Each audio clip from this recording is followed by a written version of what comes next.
ಹೆಸರು ತಕ್ಕಂತಾನೆ ಒಂದು abandoned one of the most haunted places of Karnataka. ಇದರಲ್ಲಿ ಇರುವಂತ ರಹಸ್ಯನ ಬೇಡ್ಸಕ್ಕೋಗಿ ಸಾಕಷ್ಟು ಜನ ನಾಪತ್ತೆಯಾಗಿದ್ದಾರೆ. ಆ ಜಾಗ ಯಾವುದು ಅಂದ್ರೆ ಗೋಸ್ಟ್ ಟೌನ್.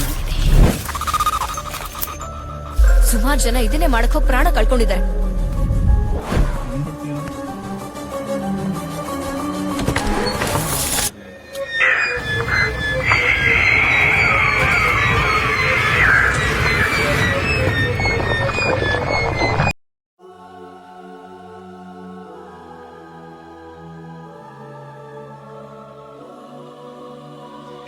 ಮೂರು ಸಾವಿರಕ್ಕೂ ಹೆಚ್ಚು ಮನೆಗಳು ನಾಶ ಆಗಿರೋ ಬೃಹತ್ ನಗರವನ್ನೇ ನಿಮ್ಮ ಕಣ್ಮುಂದಿದಂದ್ರೆ ಹೇಗಿರುತ್ತೆ ಹೇಳಿ.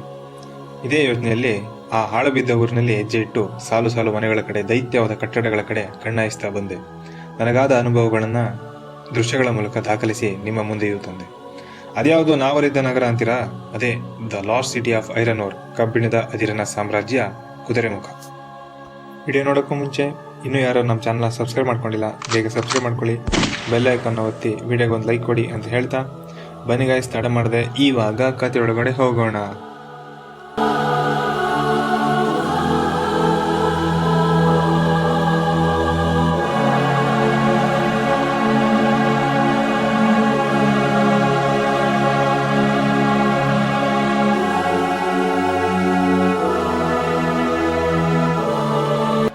ಈ ಜಾಗ ಇವತ್ತಿಗೆ ಅಸಂಖ್ಯಾತ ವನ್ಯಪ್ರಾಣಿಗಳನ್ನ, ಸಸ್ಯ ಸಂಕುಲಗಳನ್ನ, ನದಿ ಜಲಪಾತಗಳನ್ನ ತನ್ನ ಒಡಲೊಳಗಿಟ್ಟು ಸಲಗುತ್ತಿದೆ. ಆದರೆ ತನ್ನ ಗರ್ಭದಲ್ಲಿ ಅಪಾರ ಕಬ್ಬಿಣದ ನಿಕ್ಷೇಪವನ್ನು ಹೊಂದಿದ್ದ ಈ ಜಾಗದ ಇತಿಹಾಸವೇ ಬೇರೆ ಇದೆ. ಸಂಶೋಧನೆಗಳ ಮೂಲಕ ಗಿರಿಶ್ರೇಣಿಗಳಲ್ಲಿ ಅಪಾರವಾದ ಕಬ್ಬಿಣದ ಅದಿರು ಇರೋದು ತಿಳಿದುಬರುತ್ತೆ.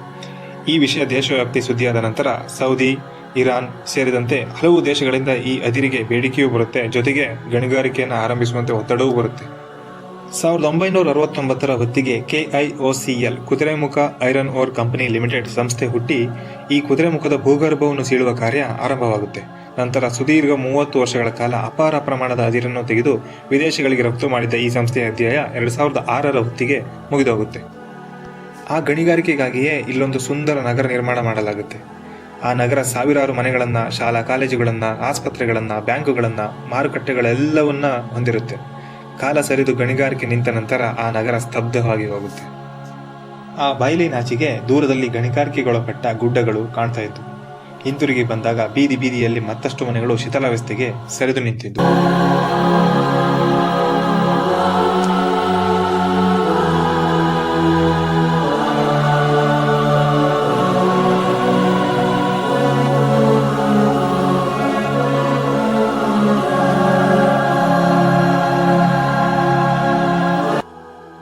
ಆಗ ಜನರಿಂದ ತುಂಬಿ ಹೋಗಿದ್ದ ಈ ನಗರ ಈಗ ಅರಣ್ಯ ಆವರಿಸಿ ಖಾಲಿ ಬಿದ್ದಿತ್ತು.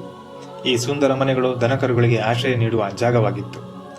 ಅಲ್ಲಿಂದ ಮುಂದುವರೆದು ಬೃಹತ್ತಾಕಾರದ ಕಟ್ಟಡದ ಎದುರಿಗೆ ಬಂದು ನಿಂತೆ.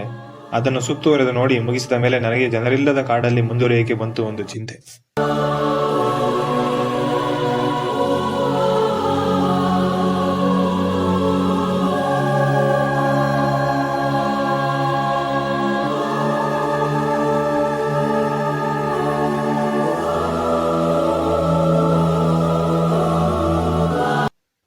ಕಾರಣ ಇದೊಂದು ಪಾಳುಬಿದ್ದ ಮನೆಗಳ ನಗರ ಮಾತ್ರವಲ್ಲ, ಚಿರತೆ, ಕಡವೆ, ಕಾಳಿಂಗ ಸರ್ಪಗಳಂತ ಅನೇಕ ವನ್ಯ ಪ್ರಾಣಿಗಳ ಆವಾಸ ಸ್ಥಾನವೂ ಆಗಿದ್ದರಿಂದ ಮುಂದೆ ಹೆಜ್ಜೆ ಹಾಕೋದು ಸುಲಭವಾಗಿರಲಿಲ್ಲ.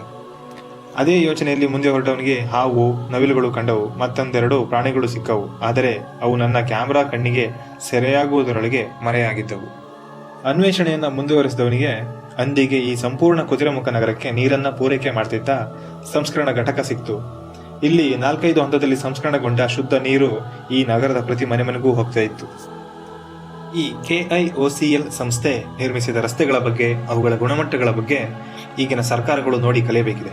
ಅದೆಷ್ಟೇ ವರ್ಷಗಳು ಕಳೆದರೂ, ಅಪಾರ ಪ್ರಮಾಣದ ಮಳೆ ಸುರಿದರೂ ಅವುಗಳ ಅಸ್ತಿತ್ವ ಇನ್ನೂ ಹಾಗೇ ಇದೆ. ಮುಂದೆ ಹೊರಟವನಿಗೆ ಗಾಳಿ ಮಳೆಗಳ ದಾಳಿಗೆ ಸಿಕ್ಕು ನಾಶವಾದ 100 ಮನೆಗಳು, ಅವುಗಳ ಸುತ್ತಲೂ ದಟ್ಟವಾಗಿ ಕವಿದಿದ್ದ ಮರಗಿಡಗಳು, ಜನರಿಲ್ಲದೆ ಬಿಕೋ ಎನ್ನುತ್ತಿದ್ದ ಕೋಣೆಗಳೇ ಕಣ್ಣಿಗೆ ಬಿದ್ದು. ಅವುಗಳನ್ನು ನೋಡಿ ಬೇಸರವೂ ಆಯಿತು. ಕಾರಣ ಇಲ್ಲಿರೋ ಒಂದೊಂದು ಮನೆಗಳನ್ನು ಈಗ ನಿರ್ಮಿಸೋದು ಸುಲಭದಲ್ಲದಾಗಿದೆ. ಇನ್ನೊಂದೆಡೆ ಖುಷಿಯೂ ಆಯಿತು. ಕಾರಣ ಆ ಗಣಿಗಾರಿಕೆ ನಿಂತು ಈ ಬೆಟ್ಟ ಗುಡ್ಡಗಳ ಒಡಲನ್ನು ಸೀಳುವ ಕಾರ್ಯ ನಿಂತ ನಂತರ ಈ ನೆಲ ಅಸಂಖ್ಯಾತ ಗಿಡಮರಗಳಿಗೆ, ಪ್ರಾಣಿ ಪಕ್ಷಿಗಳಿಗೆ, ಜೀವ ಜಂತುಗಳಿಗೆ ನೆಮ್ಮದಿಯ ಆಶ್ರಯವನ್ನು ನೀಡಿದೆ. ಈ ನಗರದ ಬಗ್ಗೆ, ಇಲ್ಲಿ ಹಾಳು ಬಿದ್ದ ಜಾಗಗಳ ಬಗ್ಗೆ ನನ್ನಲ್ಲಿ ಮೂಡಿದ ಮತ್ತಷ್ಟು ಪ್ರಶ್ನೆಗಳೊಂದಿಗೆ ಮುಂದುವರಿದವನಿಗೆ ಸಿಕ್ಕಿದ್ದು ಈ ಕುದುರೆಮುಖದ ನಿವಾಸಿಗಳ ಆರೋಗ್ಯ ರಕ್ಷಣೆಗಿದ್ದ ಬೃಹತ್ ಆಸ್ಪತ್ರೆ. ಒಂದು ಕಾಲದಲ್ಲಿ ಇಲ್ಲಿಯ ಜನರಿಗೆ ಉತ್ಕೃಷ್ಟ ದರ್ಜೆಯ ಚಿಕಿತ್ಸೆಗಳು ಸಿಗ್ತಾ ಇದ್ವು.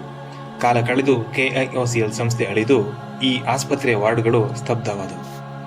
ಹೆಜ್ಜೆ ಇಟ್ಟಂತೆ ಮತ್ತಷ್ಟು ಕಟ್ಟಡಗಳು ಕಾಣ್ತವೆ. ಅವುಗಳ ಹಿಂದೆ ಸಾಕಷ್ಟು ಸಂಗತಿಗಳು ಅಡಗಿವೆ. ಈ ಪಾಳು ಬಿದ್ದ ಬೃಹತ್ ನಗರದ ನೋವಿನ ಕಥೆಯನ್ನು ಹೇಳಿ ಮುಗಿಸಕ್ಕೆ ಸಾಧ್ಯವೇ? ಆ ಪಾಳು ಬಿದ್ದ ಆಸ್ಪತ್ರೆಯನ್ನು ನೋಡ್ತಾ ಮುಂದೆ ಬಂದ ನನಗೆ ಕಣ್ಣಿಗೆ ಬಿದ್ದು ಆ ನಗರದಲ್ಲಿದ್ದ ಶಾಲೆ. ಅದೆಷ್ಟೋ ವಿದ್ಯಾರ್ಥಿಗಳಿಗೆ ವಿದ್ಯೆ ನೀಡಿ ಬದುಕಲ್ಲಿ ಗೆಲ್ಲಿಸಿದ್ದ ಈ ಶಾಲೆ ಇಂದಿಗೆ ಪ್ರಕೃತಿಯ ಮುಂದೆ ಸೋತು ಬಿದ್ದಿದೆ. ಇಲ್ಲಿದ್ದ ಬ್ಯಾಂಕ್ನ ಕಟ್ಟಡ ಬಹುತೇಕ ನಾಶವಾಗಿದೆ. ಆದರೆ ಅದರ ನಾಮಫಲಕ ಮಾತ್ರ ಬ್ಯಾಂಕ್ನ ಗುರುತನ್ನು ಇಂದಿಗೂ ಸಾರ್ತಿದೆ. ಇಲ್ಲೊಂದು ಉದ್ಯಾನವನವೂ ಇತ್ತು. ಅದರೊಳಗೆ ಹೆಜ್ಜೆ ಇಟ್ಟಾಗ ಅದು ಗುರುತು ಸಿಗದಂತಾಗಿತ್ತು. ಆದರೆ ಆಗ ಇದು ಅದ್ಭುತವಾಗಿತ್ತು. ಹಲವಾರು ಸಿನಿಮಾಗಳ ಚಿತ್ರೀಕರಣಗಳಿಗೆ ಇದು ಸಾಕ್ಷಿಯೂ ಆಗಿತ್ತು. ಮುಂದುವರೆದವನ ಮುಂದೆ ಇದ್ದದ್ದು ದೊಡ್ಡದಾದ ರಾಧಾಕೃಷ್ಣ ದೇವಾಲಯ. ಇಲ್ಲಿ ಪೂಜೆ ಪುನಸ್ಕಾರಗಳಿರಲಿಲ್ಲ, ಗಂಟೆ ನಾದಗಳಿರಲಿಲ್ಲ. ಎಲ್ಲವೂ ಸ್ತಬ್ಧವಾಗಿ ದೇವರಿಗೂ ಆಗಿತ್ತು ಅನ್ಯಾಯ. ಬರೀ ದೇವಾಲಯವಲ್ಲ, ಕ್ರೈಸ್ತರ ಮಂದಿರವೂ ಇಲ್ಲಿದೆ. ಅದು ಕೂಡ ಮುಚ್ಚಿ ಹೋಗಿತ್ತು. ಮತ್ತೊಂದು ಮಸೀದಿ ಇರುವ ಸುದ್ದಿಯನ್ನು ಕೇಳಿದ್ದೆ. ಅದೆಷ್ಟೇ ಹುಡುಕಿದರೂ ಇಲ್ಲಿನ ಸಾವಿರಾರು ಕಟ್ಟಡಗಳ ಮಧ್ಯೆ ಅದು ಸಿಗದೆ ಹೋಯಿತು.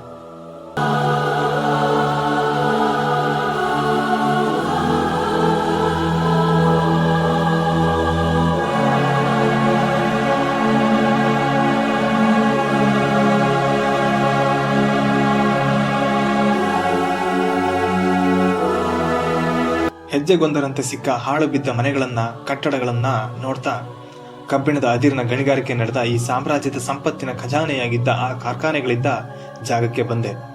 ಆದರೆ ಇಲ್ಲಿ 5 ಎಕರೆಯಲ್ಲಿ 2 ಕಬ್ಬಿಣದ ಅದಿರಿನ ಕಾರ್ಖಾನೆಗಳು KIOCL ಸಂಸ್ಥೆ ಪತನವಾದ ನಂತರ ಸಂಪೂರ್ಣವಾಗಿ ಮಾರಾಟವಾಗಿ ಹೋದವು. ಉಳಿದ ಒಂದೆರಡು ಕಟ್ಟಡಗಳು ಅವನತಿಯತ್ರ ಸಾಗಿದ್ವು. ಅವುಗಳನ್ನೇರಿ ಸುತ್ತಲೂ ಕಣ್ಣು ಹಾಯಿಸಿದ ನಂತರ ನನಗೆ ದೂರದಲ್ಲಿ ಅಪಾರ ಖನಿಜ ಸಂಪತ್ತನ್ನು ಹೊಂದಿದ್ದ, ವರ್ಷಗಳ ಕಾಲ ತನ್ನೊಡಲಿಂದ ಅದಿರನ್ನು ಬಗೆಯಲು ಬಿಟ್ಟಿದ್ದ ಬೆಟ್ಟ ಗುಡ್ಡಗಳ ಸಾಲೆ ಕಂಡವು. ಇಲ್ಲಿ ಬಾಳು ಬಿದ್ದಿರುವ ಈ ನಗರ, ಕಬ್ಬಿಣದ ಕಾರ್ಖಾನೆಗಳು, ಅಪಾರ ಅದಿರನ್ನು ಹೊಂದಿದ್ದ ಗುಡ್ಡ ಬೆಟ್ಟಗಳೆಲ್ಲವೂ ನಮಗೆ ಒಂದು ಕ್ಷಣ KGF ಸಿನಿಮಾದ ನರಾಚಿಯನ್ನು ನೆನಪಿಸುವುದಂತೂ ನಿಜ. ಅಲ್ಲೂ ಕೂಡ ಈ ಕಬ್ಬಿಣದ ಸಾಮ್ರಾಜ್ಯದ ರೀತಿಯಲ್ಲಿಯೇ ವಿಜೃಂಭಿಸಿ ಮರೆಯಾಗಿತ್ತು ಒಂದು ಚಿನ್ನದಂತ ಸಾಮ್ರಾಜ್ಯ.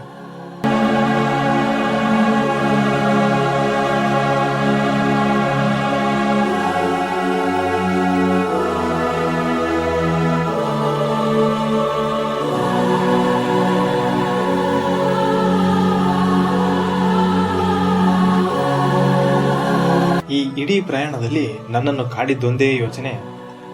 ಈ ಸರ್ಕಾರ ಪ್ರಕೃತಿಯೊಡಲಿಗೆ ಕೈ ಹಾಕುವ ಮೊದಲೇ ಇದರಿಂದಾಗುವ ಹಾನಿಯ ಬಗ್ಗೆ, ಅದರ ಪರಿಣಾಮಗಳ ಬಗ್ಗೆ ಯೋಚಿಸಬೇಕಿತ್ತು. ಆದರೆ ಇದರ ಅರಿವಿಲ್ಲದೆ ಕೆಟ್ಟಿದ್ದರಿಂದ ಈ ಸಾಮ್ರಾಜ್ಯ the lost city of iron ಆಗಬೇಕಾಯಿತು. ಗಣಿಗಾರಿಕೆಯಿಂದ ಇಲ್ಲಿನ ಅರಣ್ಯ ಸಂಪತ್ತಿಗೆ, ವನ್ಯ ಜೀವಿಗಳಿಗೆ, ನೀರಿನ ಮೂಲಗಳಿಗೆ ಆಗುತ್ತಿದ್ದ ಅಪಾರ ಹಾನಿಯಿಂದ, ಅದರಿಂದ NGOಗಳು ಸೇರಿದಂತೆ ಹಲವರು ತಂದ ಒತ್ತಡದಿಂದ ಸುಪ್ರೀಂ ಕೋರ್ಟ್ ಈ ಗಣಿಗಾರಿಕೆಗೆ 2006ರ ಹೊತ್ತಿಗೆ ಅಂತ್ಯವನ್ನು ಹಾಡುತ್ತೆ. ನಂತರ ಕರ್ನಾಟಕದ ಸಂಪತ್ತಿನ ಖಜಾನೆಯಾಗಿದ್ದ ಈ ಜಾಗ ಅಕ್ಷರಶಃ ಮುಚ್ಚಿ ಹೋಗುತ್ತೆ. ಇಲ್ಲಿದ್ದ ಸಾವಿರಾರು ಜನ ಬಾಳಿ ಬದುಕಿದ್ದ ಈ ನೆಮ್ಮದಿಯ ತಾಣವನ್ನ ಬಿಟ್ಟು ಹೊರಡ್ತಾರೆ. ಇಂದಿಗೂ ಈ ಸುಂದರ ನಗರವನ್ನ ನೆನೆದು ಮರುಗ್ತಾರೆ. ನಾನಂತೂ ಕಳೆದೇ ಹೋಗಿದ್ದೆ ಈ ಪಾಳು ಬಿದ್ದ ನಗರದಲ್ಲಿ ಒಂದಷ್ಟು ಸಮಯ.